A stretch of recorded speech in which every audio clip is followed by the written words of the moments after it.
Hello, this is Steve Cornelius, and welcome to another edition of the Commonwealth Journal Sports Show. Today's episode, we're pretty much going to focus on Somerset High School football. I mean, it's just been an amazing week, amazing game.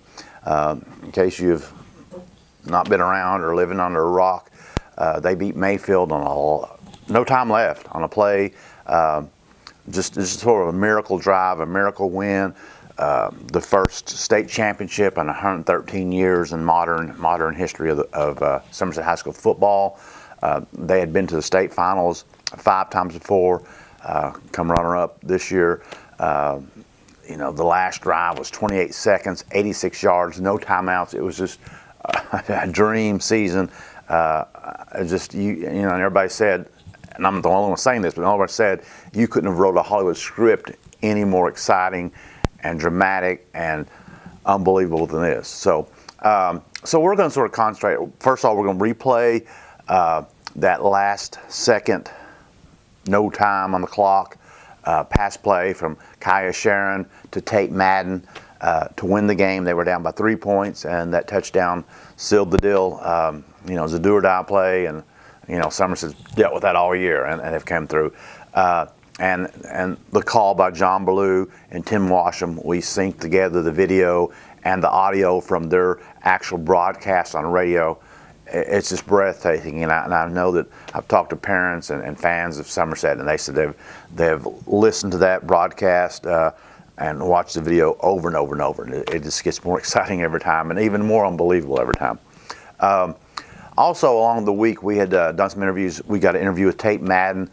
We did a story on him about just everything's happened to him afterwards. I mean, he's like, I think the name of the article was The Madden Miracle, or the Hometown Hero. I mean, so he's sort of a guy that was sort of a defensive back and not really a receiver, not really an offensive threat, but all of a sudden he was used in that last drive and caught 2 passes, the last pass being the game winner. We talked to him a little bit. Andrew Childers, a senior, talked to him a little bit about the story we did on the class and the humility before celebration, how a lot of the Somerset players, consoled the Mayfield players, because obviously after the game like that, it was just so emotional on both sides. Mayfield had the momentum and thought they had it won, and then Somerset sort of just grabbed it away from them, and it was just emotional for those guys.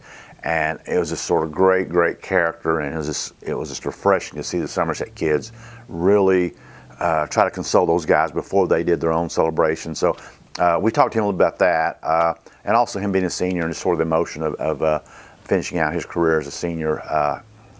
And then also we filmed the state champion jumper walk a couple days after they won the state. I think on that Monday, the whole team went through Meese Middle School. They went through all the schools, Hopkins and Somerset and Meese. But the one we got is they're going through Meese Middle School and the jumper walk, so we'll have that video. So it's pretty much dedicated to Somerset, and it's just a great week for them. Great win, historic win. And so I hope you enjoy the show. And thanks for watching. No time remaining. This is an untimed play. Ball's on the 20. Briar Jumpers down by 3. 31-28. 2 receivers up top, 3 on the near side. Empty backfield for Kai Sharon. Takes the snap. 2-step drop. Looking to throw. Got a man! Oh! Touchdown! Touchdown Jumpers! The Briar Jumpers are on the field! The Briar Jumpers have won their first state championship in history! Tate Madden comes uncovered. Nobody around him. Nobody. Kai Sharon had to hold the ball wait. Clear! Madden to wait on Madden to come loose and free. He was in the back of the end zone, and there was nobody around him. Nobody around him. It just makes the story better, Tim. Yes, it does. Holy cow. Just talk about how, your life's changed from, like, say, maybe Wednesday or Tuesday of last week to now after all that's happened for the team and for you individually.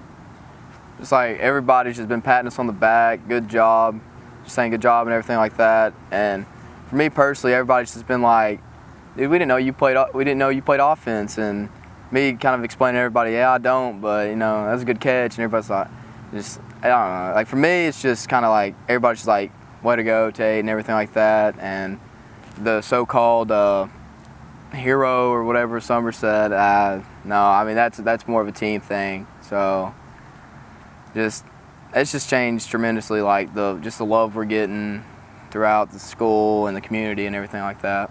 Talk about, because like you said, you were more of a defensive back, and you didn't really get a lot. I think you had like maybe 2 receptions all season. What was the difference in that all of a sudden now you become an offensive person in that last series? Because you had 2 catches in that last. Yeah, coaches were just calling my name, saying, "Tate, we need athletes on the field." So I went out there and I ran my routes as good as I could, as hard as I could, and it just ended up working out for us. And you talk about teammates. I mean, probably because of Kate Grundy, because they were double, tripling him, it really opened up for the rest of you guys, didn't it? Yes, it did. Reading some of the social comments, people said like Madden for mayor. How soon can we, induct him to Hall of Fame? What crazy things have you heard, or just people come to you and say? And I know some of them are sort of comical, but just some of the comments you have had about people just reacting to what you've done. Madden Miracle has definitely been the most common one. Madden for mayor, I've heard a few times, but really it's just kind of like hometown hero. That's probably the one I hear about every day since. The night before, I mean, did you sleep at all, if any? I'd say about 4 or 5 hours, maybe. And probably you had stuff going through your head. I mean, was you trying to play out what happened? And talk about what you thought played out happened compared to what actually did happen. I would play out that we would have won by 2 touchdowns or so. And I'd have, a pick or 2, but no. Ended up getting a touchdown on offense, so I guess that makes up for it. So you probably envision like maybe Kate or somebody getting a touchdown. You want to grab him as opposed to you being the guy catching him. Oh yeah. Talk about that last series. I mean, realistically, how much did you think you all could pull that off in no timeouts and 28 seconds and basically the length of the field? Well, I know my team, and I know that we were going to give it all we got, but I think in the back of our heads we were kind of like, like not many people have done this, especially in like that situation. So, I mean, we knew we could do it, but it was just a matter of how. So, in the game, I mean, of course, it seemed like y'all had control for most of the game until like the 7 minutes, and I think they scored and went ahead. Talk about that. I mean, just the change of emotions. And I know you've dealt with the breath counting in a lot of games, but just how big is it in that stage? And you got that 8, 9, 10,000 people. It's huge. Momentum is huge in a game like that. And when we fumbled the ball on the kick return, when me and Jace Bruner went back out there and we're like, look, we're still in this, but we said like we got to keep ourselves in this, and the way we do that is our defense got to play and end up getting a big stop on the next possession and being able to go win the game. Now you're a senior, and I mean, at some point, I don't know what time, but you took that uniform and shoulder pads off. Was there any emotion because you pretty much knew that's the last you would be representing Somerset, as an athlete? A lot of emotions. Like I'm gonna miss every minute of it. I'm gonna miss every coach, every teammate, just this community playing for Somerset. I mean, it's great. It's a great feeling.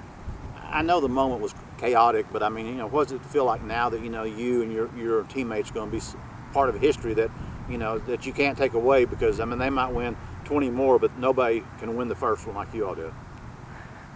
It's an unbelievable feeling. I mean, we done it. I mean, for everybody that's been there before us and didn't get the job done, like it was for them. We just Hall of Famers.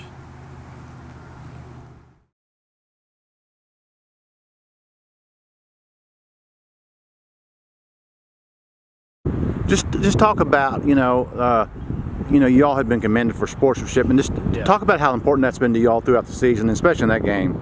I feel like throughout the season we've had to be really good to the other teams. I mean, we've just been taught that since we were in middle school.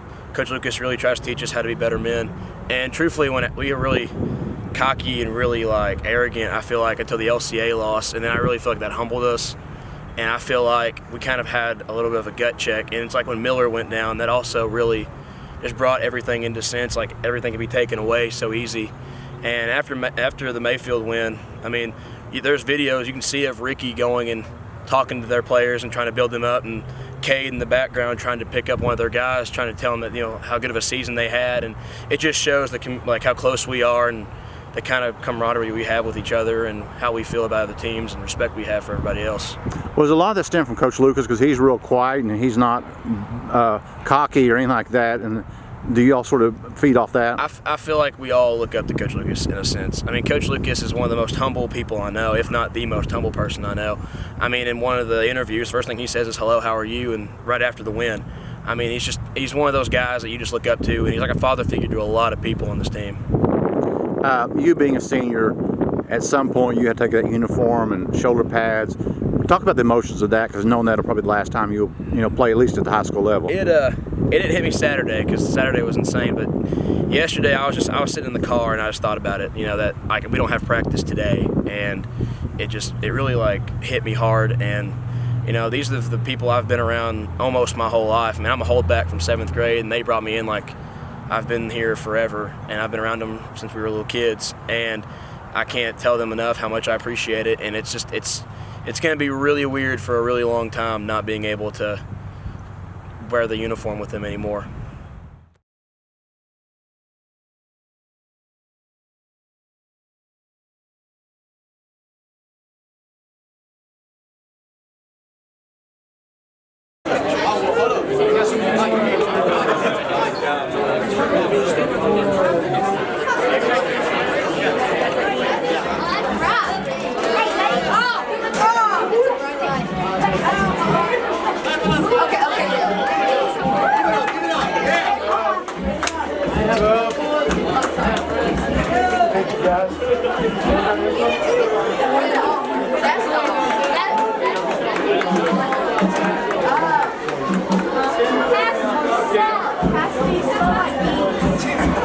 Come on, boys. Come on, give it up. Come on, guys.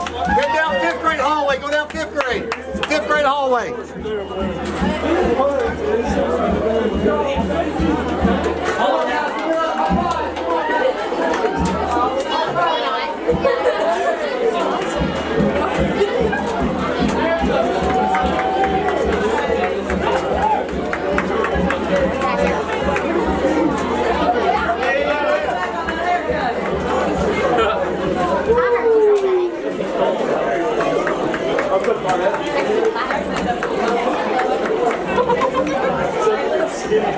Yeah.